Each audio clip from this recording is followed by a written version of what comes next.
ನಿತ್ಯಸ್ಯ ಶ್ರೀಸುನಯಮಾನೈಕವಿಷಯಾತ್ ಸ್ವತಂತ್ರಸ್ತಂತ್ರಜ್ಞೋ ಗುರುರಪಿ ಗುರೋರ್ಯಶ್ಚ ಜಗತಾಂ ವಿಮೂಢಾ ಯತ್ತತ್ವಂ ಪ್ರಕಟಮಿಹ ವೇತ್ತುಂ ಸುಮನಸೋ ಮುಕುಂದಂ ಧ್ಯಾಯಾಮ ಪಹತ ಕುಹಕಂ ತಂ ಸ್ವಮಹಸಾ ಸರ್ವವಿಘ್ನಃಪ್ರಶಮನಂ ಸರ್ವಸಿದ್ಧಿಕರಂ ಪರಂ ಸರ್ವಜೀವಪ್ರಣೇತಾರಂ ವಂದೇ ಚಯತಂ ಹರಿಂ ಕರೋತು ಮಮ ಕಲ್ಯಾಣಂ ಹರಿರ್ಹಯಮುಖಾಪಿತಃ ಗುರುಶ್ಚ ಮಧ್ವನಾಭಾ ಮೇ ವರದೋಸ್ತು ನಿರಂತರಂ ವಾಣಿತೆ ಕರವಣ್ಯಂಬ ಚರಣೋ ಹೃದಿ ಸರ್ವದಾ ಮದ್ವಾಕ್ಯಸರಣೀರ್ಭೂಯಾತ್ ಶ್ರೀಮದಾಚಾರ್ಯಭಾವಗ ಸಮಾಶ್ರಯೇರ್ಗುರುಂ ಭಕ್ತ್ಯಾ ಮಹಾವಿಶ್ವಾಸಪೂರ್ವಕಂ ನಿಕ್ಷಿಪೇ ಸರ್ವಭಾರಾಂಶ್ಚ ಗುರೋ ಶ್ರೀಪಾದಪಂಕಜೇ. ಜಗನ್ನಾಥದಾಸರು ಹರಿಕಥಾಮೃತಸಾರದ ವಿವರಣೆಯನ್ನು ನಮಗೆ ತಿಳಿಸ್ತಾ ಇದ್ದಾರೆ. ನಾಂದಿ ಸಂಧಿ ಅಥವಾ ಮಂಗಳಾಚರಣ ಸಂಧಿಯಲ್ಲಿ ಪ್ರಾರಂಭದಲ್ಲಿ ಗುರುಗಳ ಅನುಗ್ರಹದಿಂದ ನಾನು ಈ ಗ್ರಂಥವನ್ನು ಹೇಳ್ತಾ ಇದ್ದೇನೆ ಅಂತ ನಿನ್ನೆ ನಾವು ತಿಳ್ಕೊಂಡಿದ್ದೇವೆ. ಮೊದಲಿಗೆ ತಮ್ಮ ಇಷ್ಟ ದೇವತೆಯಾಗಿರುವಂತಹ ಗ್ರಂಥ ಪ್ರತಿಪಾದ್ಯನಾಗಿರುವಂತಹ ಸಕಲ ದುರಿತಗಳನ್ನು ಪರಿಹಾರ ಮಾಡಿ ಸರ್ವಕಾಲದಲ್ಲೂ ರಕ್ಷಣೆ ಮಾಡುವಂತಹ ಭಗವಂತನ ರೂಪವಾಗಿರುವಂತಹ ನರಸಿಂಹದೇವರನ್ನು ಪ್ರಾರಂಭದಲ್ಲಿ ಸ್ತೋತ್ರ ಮಾಡ್ತಾರೆ. ಇದರ ಅರ್ಥ ಏನು ಅಂದರೆ, ಎಲ್ಲ ಜಗತ್ತನ್ನು ಕೊನೆ ಕಾಲದಲ್ಲಿ ಪ್ರಳಯ ಕಾಲದಲ್ಲಿ ನರಸಿಂಹದೇವರು ಉಗ್ರಂ ವೀರಂ ಮಹಾವಿಷ್ಣುಂ ಅಂತ ಶ್ಲೋಕ ನಾವು ಕೇಳ್ತೀವಲ್ಲ, ಮೃತ್ಯುವಿಗೆ ಮೃತ್ಯು ಅಂತ ಅನಿಸ್ಕೊಂಡಿರುವಂತಹ, ಜಗತ್ತನ್ನು ಪಾಲನಾ ಪೋಷಣೆ ಮಾಡುವಂತಹ, ರಕ್ಷಣೆ ಮಾಡುವಂತಹ, ನಮ್ಮ ಎಲ್ಲ ಅನಿಷ್ಟಗಳನ್ನು ಪರಿಹಾರ ಮಾಡುವಂತಹ ರೂಪ ಅದು ನರಸಿಂಹ ರೂಪ. ಆ ನರಸಿಂಹದೇವರನ್ನು ಸ್ತೋತ್ರ ಮಾಡ್ತಾರೆ ಪ್ರಾರಂಭದಲ್ಲಿ. ಎಂಥವನು ಭಗವಂತ ಅಂತ ವರ್ಣನೆ ಮಾಡ್ತಾರೆ. ಗ್ರಂಥ ಪ್ರತಿಪಾದ್ಯನಾಗಿರುವಂತಹ ಇಷ್ಟ ದೇವತೆ ನರಸಿಂಹದೇವರನ್ನು ಪೂಜಾ ಮಾಡ್ತಾರೆ ಜಗನ್ನಾಥದಾಸರು ನಿತ್ಯದಲ್ಲಿ. ಆ ರೂಪದ ಚಿಂತನೆಯನ್ನು ಮಾಡ್ತಾರೆ ಪ್ರಾರಂಭದಲ್ಲಿ. ಮೊದಲು ಪದ್ಯವನ್ನು ನೋಡೋಣ, ಆಮೇಲೆ ಅರ್ಥವನ್ನು ತಿಳಿಯೋಣ. ಶ್ರೀರಮಣಿ ಕರಕಮಲ ಪೂಜಿತ ಚಾರು ಚರಣ ಸರೋಜ ಬ್ರಹ್ಮ ಸಮೀರ ವಾಣಿ ಫಣೀಂದ್ರ ವೀಂದ್ರ ಭವೇಂದ್ರ ಮುಖವಿನುತ ನೀರಜ ಭವಾಂಡೋದಯ ಸ್ಥಿತಿ ಕಾರಣನೆ ಕೈವಲ್ಯದಾಯಕ ನಾರಸಿಂಹನೆ ನಮಿಪೆ ಕರುಣಿಪು ದ್ಯಮಗೆ ಮಂಗಳವಾ. ಒಂದೊಂದು ಅಕ್ಷರವೂ ಬಹಳ ಮಂತ್ರತುಲ್ಯವಾಗಿರುವಂಥದ್ದು.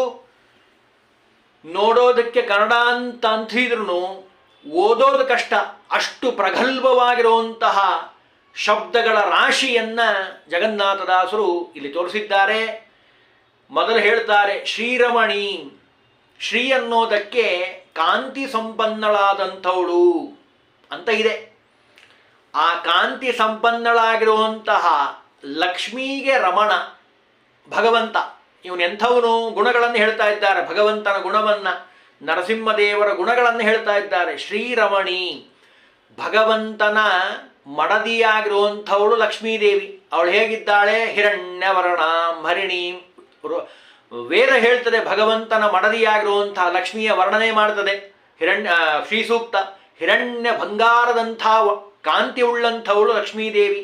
ಅಂತಹ ಕಾಂತಿ ಉಳ್ಳಂತಹ ಲಕ್ಷ್ಮೀದೇವಿಗೆ ರಮಣನಾಗಿರುವಂತಹ ಅವಳಿಂದ ನಿತ್ಯದಲ್ಲಿ ಕರಕಮಲ ಪೂಜಿತ, ಅವಳ ಕರಗಳಿಂದ ಕೈಗಳಿಂದ ನಿತ್ಯದಲ್ಲಿ ಪೂಜಿತನಾಗುವಂಥವನು ಭಗವಂತ. ಅಂದರೆ ಅರ್ಥ ಏನು? ಭಗವಂತನ ಪಾದ ಪೂಜೆಯಿಂದ ಹಿಡಿದು ಎಲ್ಲ ಕೆಲಸವನ್ನು ಭಗವಂತನಿಗೆ ಸಮರ್ಪಿಸುವಂತಹ ಕೆಲಸ ಅದು ಲಕ್ಷ್ಮೀದೇವಿ ಮಾಡ್ತಾಳೆ. ಅಂದರೆ ಅರ್ಥ ಏನು? ನಾವೇನೇ ಕರ್ಮ ಮಾಡಿದ್ರೂ ಭಗವಂತನಿಗೆ ಸಮರ್ಪಣೆ ಮಾಡುವಂತಹ ನೇರವಾದ ಅಧಿಕಾರ ನಮ್ಮಲ್ಲಿಲ್ಲ.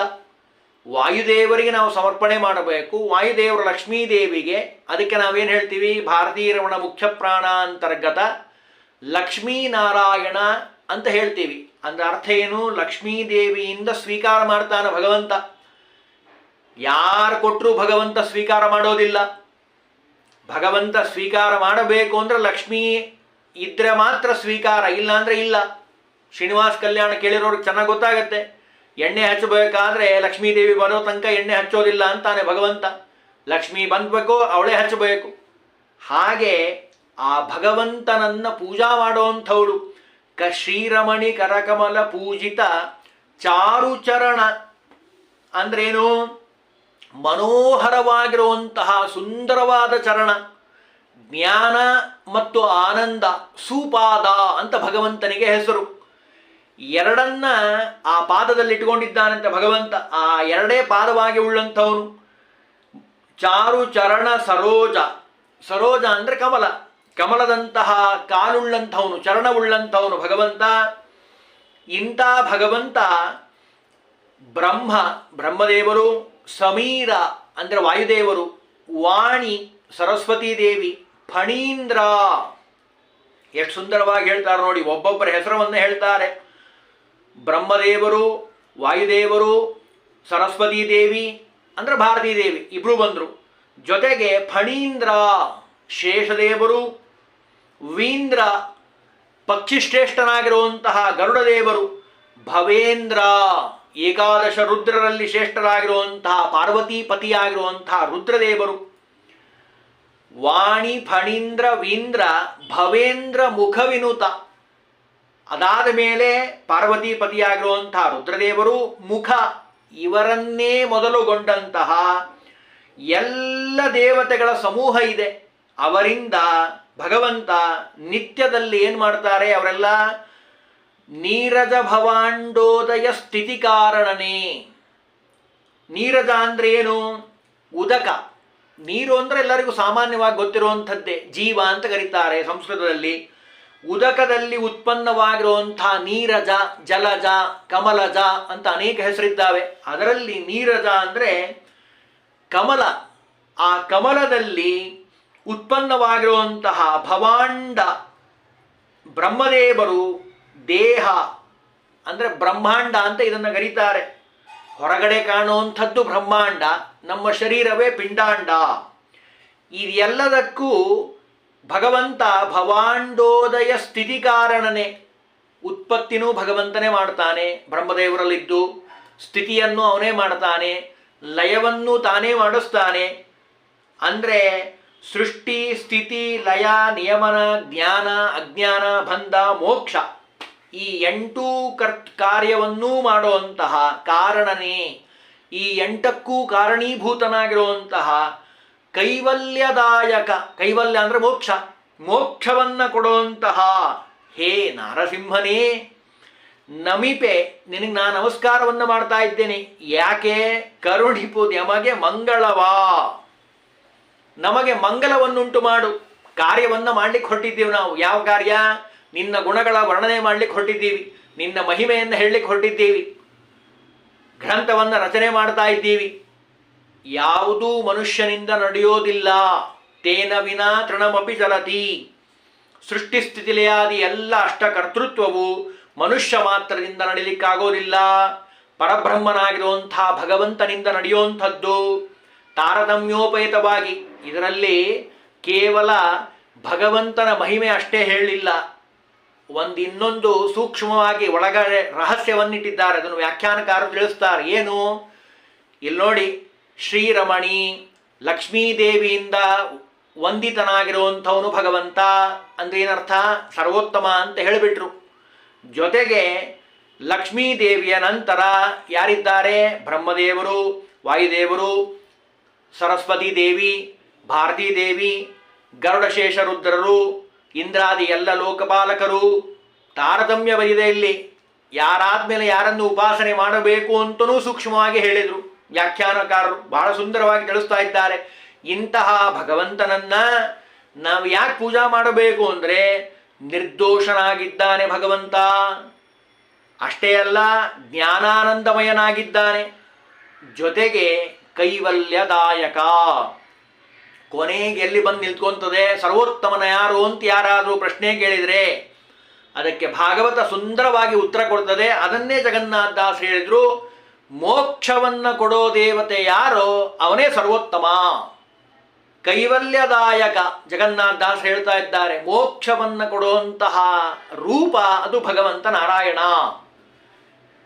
ಮುಚುಕುಂದನ ಸಂದರ್ಭದಲ್ಲಿ ಭಾಗವತ ಹೇಳ್ತದೆ, ಎಲ್ಲ ದೇವತೆಗಳು ಹೇಳ್ತಾರೆ, ನಿಂಗೇನು ಬೇಕಾದ್ರೂ ವರ ಕೇಳಪ್ಪ, ಮೋಕ್ಷ ಮಾತ್ರ ಕೇಳಬೇಡ. ಯಾಕೆಂದ್ರೆ ವಿಷ್ಣುರ್ಹಿತಾತ ಮೋಕ್ಷಸ್ಯ ವಾಯುಶ್ಚ ತದನುಜ್ಞೆಯ. ಆಚಾರ್ಯರು ಕೊಟ್ಟಿರುವಂಥ ಸಂದೇಶ ಇದು.